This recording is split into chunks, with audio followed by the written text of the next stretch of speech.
shaking. I wanted to get up and tell brother, move and let me sit over there. Because I haven't experienced that in a long time. Y'all better get off of me up in here. That let me know that sits in this seat is anointed. I haven't sat in a seat like that since Kathleen Kuhlman. Oh, y'all better get off of me up in here. Oh, y'all, I was scared of that woman. I've been under her. My parents was under her when I was a little girl.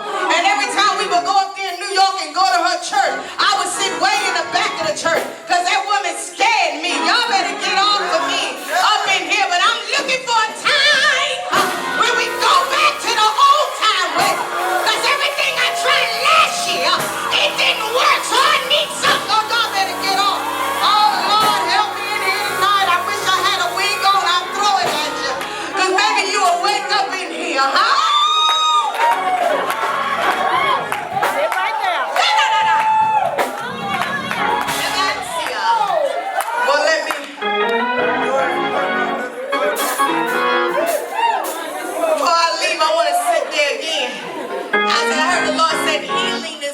Woman of God.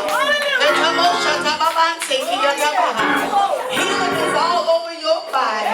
You ain't even got to lay hands, just brush up against somebody and they be healed. I heard the Lord say, tell her I heard her cry. And now He said, now I'm going to answer it. Oh, you don't hear me. I heard the Lord said it was a secret cry. This one you didn't tell nobody. He said, but I heard it.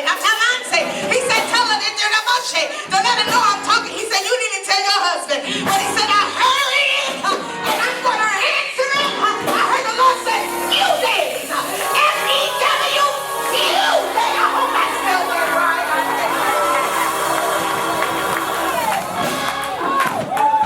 Oh, that's how I see.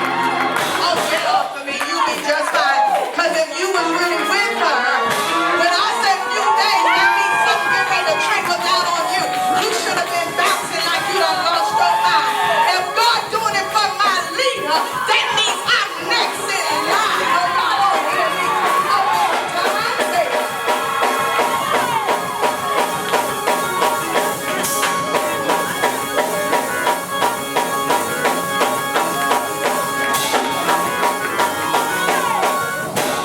I didn't mean to prophesy before.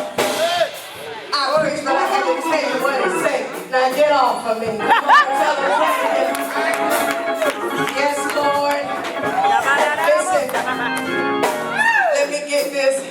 I'm not a pulpit person, but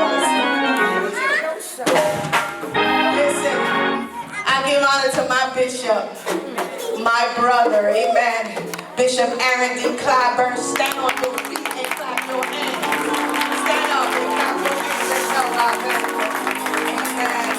I give honor to His grace here tonight. One of our bishops from our organization, Bishop Marlon Gibbs. Come on and tell God thank you. Amen. I honor him tonight. Amen. Amen. And to Kia Ministries, I give honor to this wonderful woman of God and this man of God that invited our bishop to be here tonight. Thank you so much for inviting him. We honor you. And every other apostle, prophet, whoever you are in the Lord, I honor you tonight. Amen. I believe they said they had a mother here, 102. Yeah, she was here this morning. I was here this morning. I was sitting way in the back and Pastor was preaching about stockings. I brought some tonight. She said I didn't have to, but you know, she's talking y'all really take the truth. But honey, I was trained well. If the leader said put on some stockings, you put it on. Oh, you better get off of me. Oh, look at you and say, oh. Now, I'm a little radical. I'm a little different because I've been through hell, so I'm going to be me. Is that all right? I'm not Bishop Clyburn, and he's not me.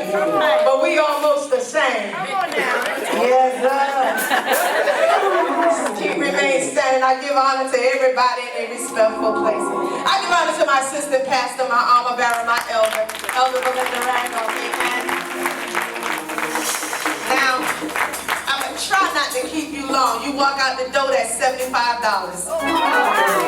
I'm tired of Negroes walking out the door. And if y'all don't hear me, we don't preach and sweat and you walk out and don't give nothing. Usher, don't let them out until they give you $75. You better have and just died. And if they die, see praise because they're going to get up. You got your neighbor say they're going to get up. They're going to get up. So you better get off of me.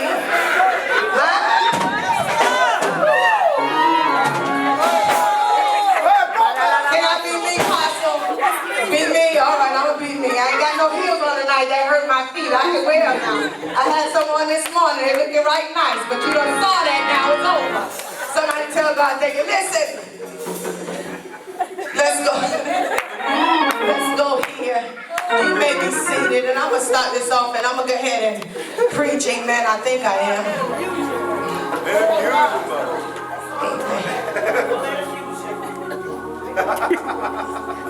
Lord help us. He's all right. No, I'm not going to take an offering day.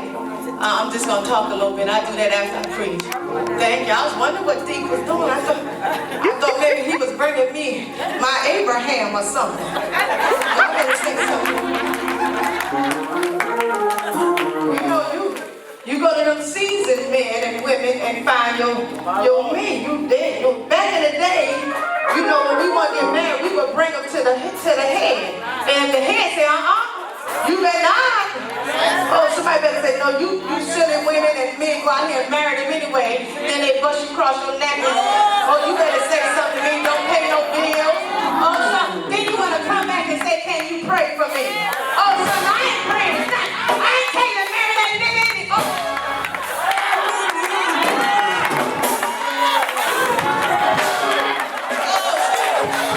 I'm sorry. Did I say that? Pray time, play time.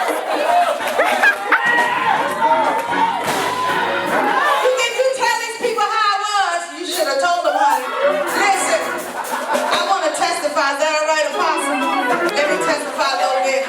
I didn't know what to preach when my brother called me and said, sis, I just got back from Arkansas where he was. Amen. We went from Arkansas, from Atlanta to Arkansas to Florida from back to Atlanta. And I'm tired. And we drove all the way. Somebody say something. If you know anything about Arkansas, that's like almost 12 hours, 11-hour drive. So I then had to get up and prophesy and cast out devils. That's not good. My body was tired. I'm still tired. Say amen. So if I don't hoop, I promise you, if you call me back, I'll preach. I make this red carpet turn blue. Faith without works is dead. I already see it blue. You better get off of me. Listen, I come to tell you that the Lord has rightly divine healed my body and delivered me. I got a book I'm getting ready to come out with, and it's called And the Closet Door Opened. Oh, you better get off of me. God told me a month ago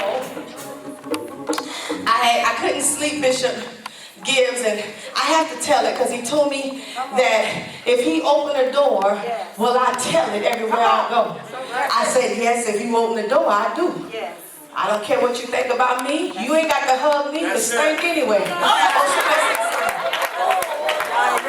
sorry. You know, people breath stink. You got to fix that.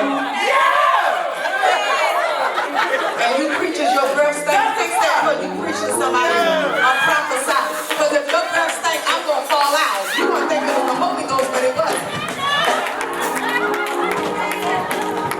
I'm sorry. I should be preaching. I make you laugh. You like me so much. I love you. You was up there fired up. You and that other lady that got up there. Lord have mercy. Y'all make my day hard today. Listen. It's called And the Closet Door Open. The Lord showed me a month ago a dream, and I want to share this. And this match up with what you were talking about this morning, Apostle. I was in a cloud. I couldn't sleep that night, and I drifted off, and the Lord shows me in dreams and visions, and he took me up into the clouds, and the clouds began to sway and move, and as they moved, a stroll came down through the clouds. You can write this down. You can mark it because it's here already, and it's coming to pass even more. The stroll began to come down out the sky. When it came down, it was in gold letters, a bunch of people's names. Some of the people that I knew, names was on this stroll, and some folk I did not know, but they was all saints. Y'all better get off of me. And I heard the Lord say, judgment. Oh, God. Come on. God said, judgment. And I didn't say nothing, and then the Lord said it again. He said, judgment. And then he said in the last time, judgment, the third judgment, I fell out the sky. I wound up coming down to the earth, but my foot would not hit the ground. But as I landed close to the earth, I began to see the signs of the times. When it's supposed to be summer, it was raining, it was shining. When it was shining, it was raining. When it was supposed to be hail, it was hurricane. When it was tornadoes, it was supposed to be a hurricane. All these things, the seasons was not balanced. And the Lord said the earth is not balanced. God was not talking about the earth here on earth. He was talking about the church is not balanced. Oh, you better get off of me. And then early this morning, as I was laying in the hotel bed and waiting on the Lord to give me a message, he said, look at the news. I turned the news on. And lo and behold, the news reporter said that the seasons here on earth now is imbalance. The ground don't know if it should bud or should it freeze. Oh, y'all better say something to me. Things that happen, there's hail everywhere. We're not supposed to be. There's earthquakes on the East Coast line. Y'all better get off me. They're not supposed to be. That's right, from all the way up to Canada, all the way down to South Carolina. A major earthquake hit all the states and cities at one time. You better get off of me. But we as the people of God are sitting around wondering and trying to be rich and worry about everybody else and talking about everybody else instead of getting in the face of God. So then as I was on the earth, I said, okay, God. And then I saw these animals. These animals turned into creatures, Apostle. They had fangs in their mouth. And as the people that was on the list, I know y'all may not like me. I'm a weird prophet. I'm a real one though, but I'm weird. But the people begin to pop up on earth. And as they pop on up earth, the animals begin to speak and call out the one sin, not sins, but one sin that the people of God was struggling with, and begin to lash at them and split their skin and cut them and torment them. And I begin to intercede because I am an national intercessor. And I begin to intercede, and the Lord said, shut up. He said, you can't pray for them because I'm sitting judgment. I'm coming to tell you tonight that you better get your house in order because this year shall be the year of judgment. This is the reaping year. Y'all better get off of me. Yeah, some of us going to reap good and some of us going to reap bad. Oh, you don't reap bad. Oh, God. So I said, okay, God. I tell everybody I go. So I just told you. Jesus. Now what you gonna do with it? I'm gonna get it together. That's right. Oh, y'all don't hear me. So then, now let me tell my testimony. Y'all think about that. Marinate on it. Get you some ketchup and mustard and mayonnaise and spread it on a piece of bread. Go home and eat it. Amen. Let me tell my testimony. Oh, in 1989, I wanted a husband, Apostle. It's on Facebook, and I finally put it on Facebook.